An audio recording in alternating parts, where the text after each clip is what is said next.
বনের সম্পদ না দিয়ে হজ করলে হজ হবে কিনা? বনের সম্পদ না দিয়ে হজ করলে গাছের গোড়া কেটে আগায় পানি দেওয়ার মতো হবে। বনের হক না দিয়ে ওই টাকা দিয়ে হজ করলে তার হজের কোনো ফায়দা হবে না।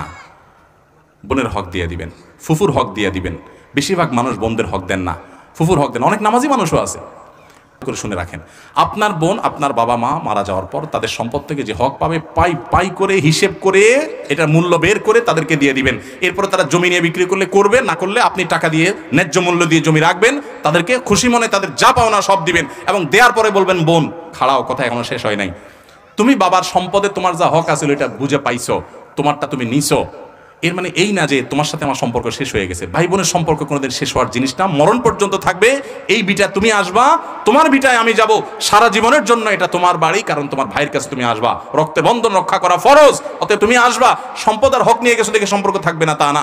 এরকম যদি করতে পারেন তো আপনি মুসলমান, আর যদি সেটা না করতে না পারেন তাহলে আপনি পয়সার গোলাম, সম্পদের গোলাম, জমির গোলাম, এগুলো কিচ্ছু সাথে নিতে পারবেন না, কিন্তু এগুলোর পাপের বোঝা আপনাকে নিয়ে জাহান্নামে যেতে হবে।